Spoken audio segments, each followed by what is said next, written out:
L'Australia è una di quelle destinazioni che possono valere il viaggio di una vita e il punto di arrivo più comodo e vicino è quello di Perth, capitale dello stato di Western Australia, che forse non ha il blasone di Sydney, Melbourne o il richiamo del Queensland, ma vi sorprenderà parecchio, soprattutto se sceglierete questa destinazione come meta alternativa per le vostre vacanze estive. Perth è una bella città moderna e accogliente, piena di stimoli culturali e locali alla moda, ma andando verso sud, nella regione di Margaret River, potete godervi anche avventure tutt'altro che banali, dalla pesca di aragoste ai safari marini a caccia di balene. E se amate il cibo e il buon vino, siete nel posto giusto. Se invece è l'avventura che cercate, quella dei grandi spazi immensi, vi dovete spingere verso nord, dove troverete chilometri e chilometri di spiagge praticamente deserte. Una vacanza più alternativa di così è difficile da immaginare. Tutto questo in Viaggio con me.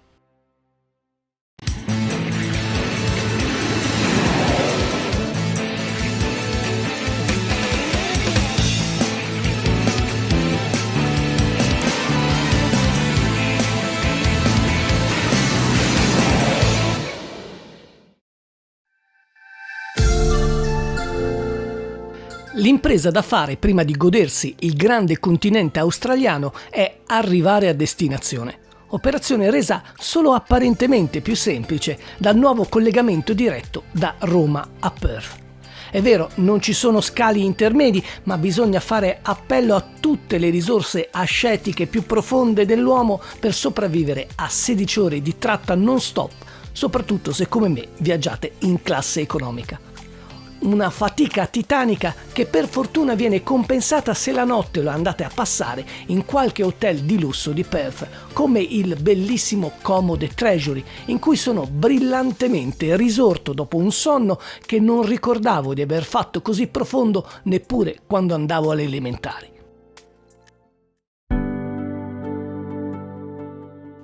Se si sceglie di visitare Western Australia, la città di Perth aiuta ad entrare nello spirito australiano in modo molto morbido. La capitale dello stato più grande dell'Australia, grande pensate più di 8 volte e mezzo l'Italia, conta circa 2 milioni di abitanti, ovvero quasi tutti quelli che abitano in Western Australia, visto che questo enorme territorio accoglie appena 2 milioni e 600 mila abitanti. Pulita, ordinata, verde e sempre angosciosamente tranquilla, Perth merita almeno un paio di giorni da spendere in diversi modi, ad esempio nei musei cittadini, che qui sono totalmente gratuiti come i mezzi pubblici.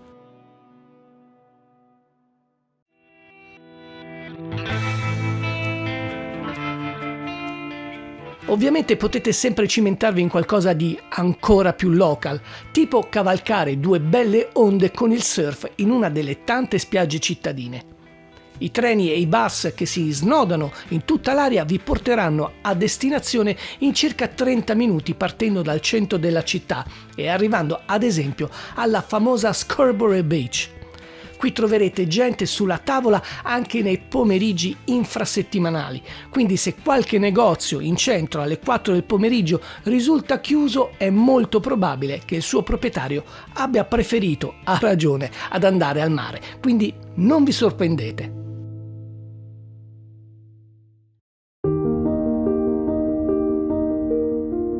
A sorprendervi saranno invece i tramonti, anche quelli nella zona di Perth. Uno dei posti migliori è la zona di Cottesloe, perfetta per chiudere in bellezza la giornata con una bella sessione di pesca o anche semplicemente aspettando che il sole si spenga all'orizzonte. Imperdibili tramonti si possono godere anche dalle stanze dell'Hotel Crown Towers a East Perth, che si affacciano lungo le sponde dello Swan River, dove si può godere di una stupenda vista dello skyline cittadino.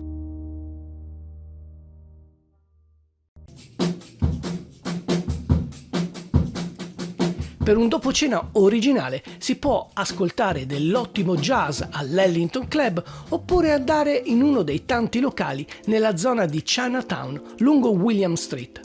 Uno di quelli che mi ha incuriosito di più si chiama Lucky Chance. Sembra all'ingresso una lavanderia, ma dietro la porta si nasconde un posto davvero pop e il mio consiglio è di sperimentare l'improbabile cocktail Coconut Pandan Negroni.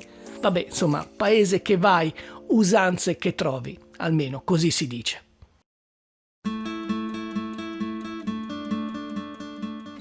Esaurita la zona cittadina di Perth, secondo me merita una visita anche il sobborgo di Fremantle, che qui i locali abbreviano con il termine Freo.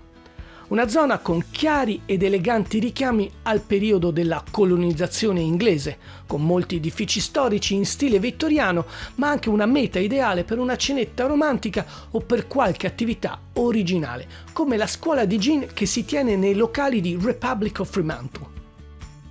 Un'esperienza che mi ha molto ricordato la produzione di profumi a Grasse in Francia, visto che ho scoperto che ogni gin si caratterizza proprio per una miscela di aromi che si scelgono in base ai propri gusti. Fermo restando che il punto di partenza per ogni gin sono proprio le bacche di ginepro che vengono poi fermentate in un mosto di cereali, proprio l'aggiunta di spezie, agrumi, fiori e bacche li rendono così diversi uno dall'altro. E confesso che il mio esperimento da neofita mi ha molto galvanizzato. Insomma, è un'esperienza che consiglio proprio di provare.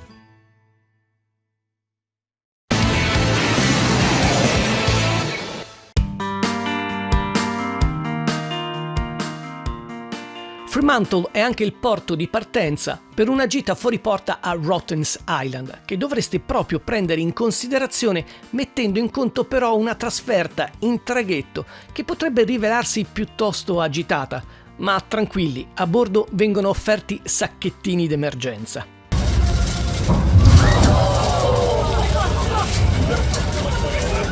Rotten's Island, o come la chiamano i locali, Roto Island, anche se il nome aborigeno è Wajimap Island, è un'isola piccolissima di solo 19 km quadrati, molto vicina a Perth, ed è famosa ovviamente per le sue bianchissime spiagge, ma non è la ragione principale per cui moltissimi turisti ogni anno la vogliono visitare. Qui l'attrazione numero uno sono i quokka, che è un mammifero marsupiale simpaticissimo che purtroppo come il koala è in via di estinzione, ma qui hanno una colonia permanente piuttosto numerosa e sarà un piacere andarli a conoscere da vicino.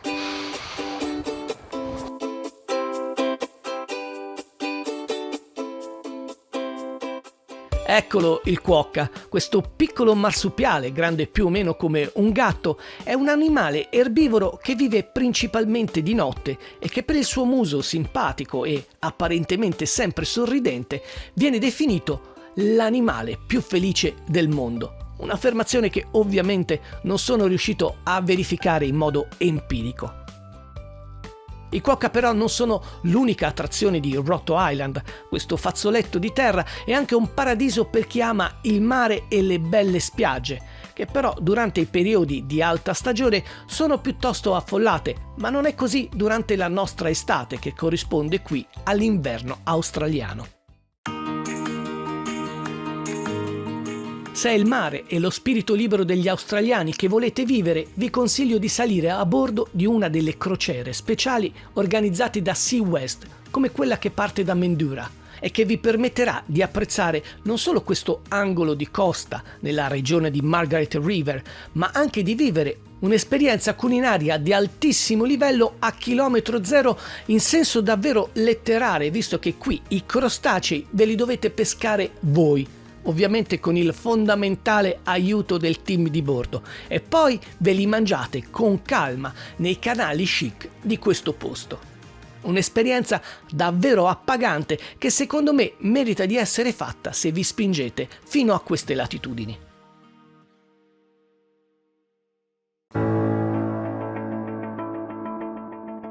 Il cibo e il buon vino sono sempre un piacere della vita e nella zona di Margaret River avete solo l'imbarazzo della scelta su dove sperimentare le prelibatezze locali. Tra i posti che ho apprezzato di più c'è sicuramente Lewin Estate, una cantina che produce eccellenti vini e che, per rafforzare il legame con il territorio, fa disegnare ai più grandi artisti australiani dei quadri che poi diventano le etichette delle loro bottiglie e che potete ammirare nella collezione privata della cantina. Una sosta culinaria obbligatoria è anche quella presso la fattoria di Glenatry Road, che non solo offre piatti gustosi, autentici e genuini, ma che offre anche uno spaccato della vita rurale australiana, dove tutto viene fatto con calma, con molta calma, immersi totalmente nella natura.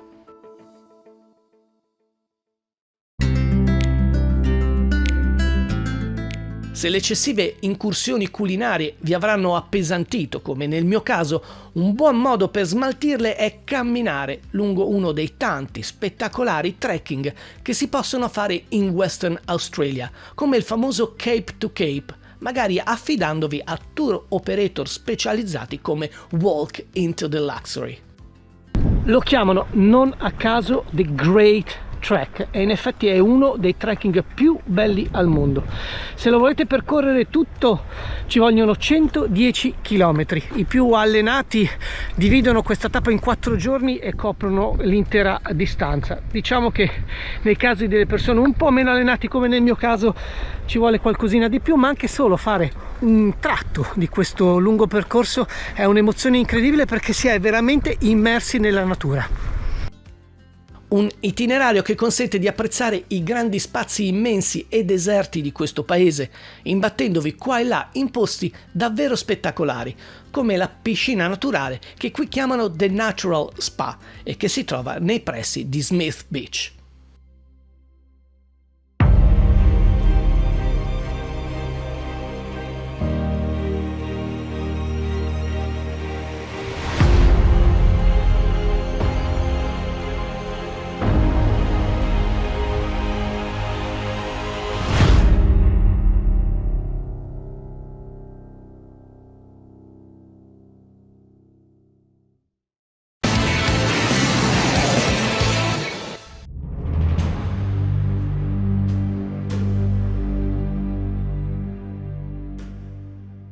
In Australia è sempre la natura ad essere la vera protagonista di un viaggio, anche quando è meno evidente, come nel caso della Nangle Cave, visto che per ammirare questa grotta bisogna scendere diversi metri sottoterra.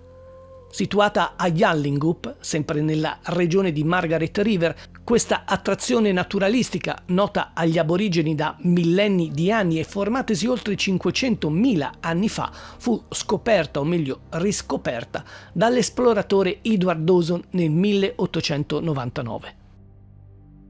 Un labirinto di cunicoli e tunnel costellati di stalattiti e stalagmiti davvero spettacolare, anche se qui sotto l'umidità è talmente forte che uscirete bagnati fradici. Io vi ho avvisato.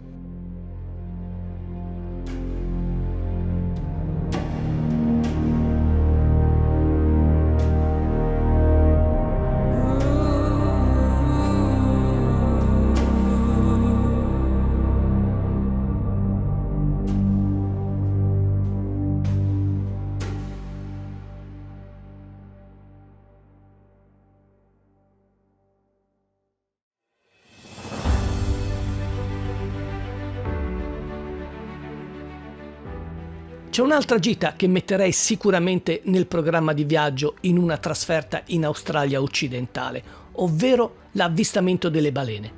Ci sono diversi posti dove andare a seconda delle stagioni e del tipo di balene che si possono trovare. Durante la nostra estate uno dei luoghi migliori è ad Augusta, o come viene pronunciata dai local, Augusta. Perché diciamolo, la pronuncia australiana non è proprio semplicissima da comprendere. Siamo a 300 km a sud di Perth e nonostante in questo tipo di safari gli avvistamenti non sono sempre sicuri, qui l'equipaggio di Whale Watch Western Australia garantisce il 100% di successo. E in effetti basta spingersi già a un paio di miglia dalla costa per incontrare le megattere, che in questo periodo dell'anno effettuano la più grande migrazione al mondo, dai freddi mari dell'Antartide alle più miti acque del Kimberley. Uno spettacolo unico, mitico e assolutamente da non perdere anche in altri periodi dell'anno, perché in questo tratto di mare transitano le balene blu, le orche e le balene franche australi.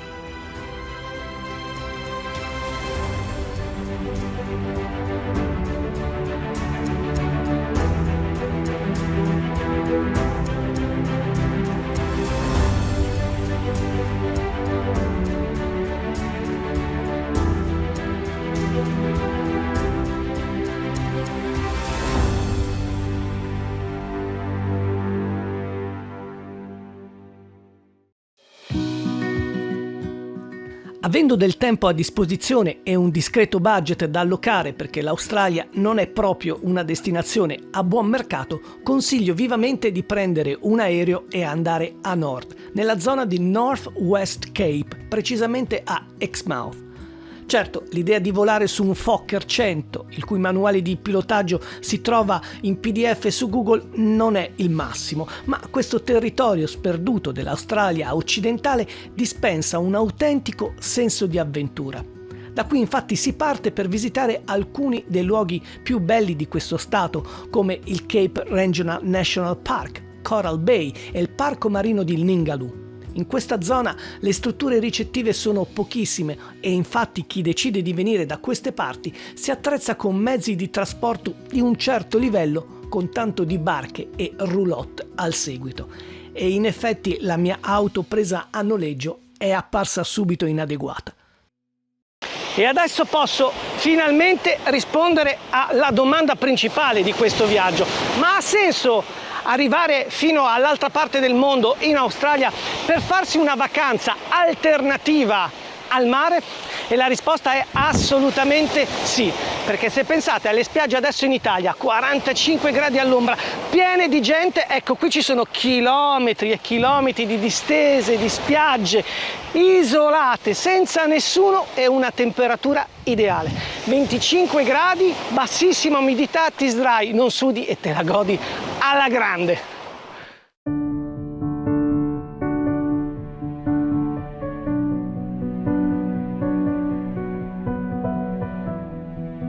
Le spiagge lungo il reef corallino di Ningaloo sono un vero paradiso, soprattutto per gli amanti dello snorkeling, perché è sufficiente una maschera e un paio di pinne per guardare dentro a un acquario, con oltre 400 specie di pesci e di coralli.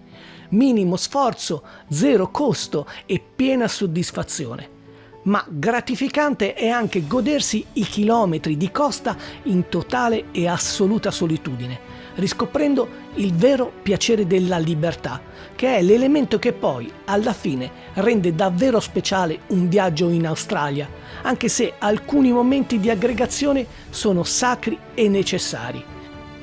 Quando c'è una partita di rugby importante, l'happening è assicurato, anche se nulla in Australia è più appagante dei grandi spazi immensi nel più rigoroso e rassicurante silenzio.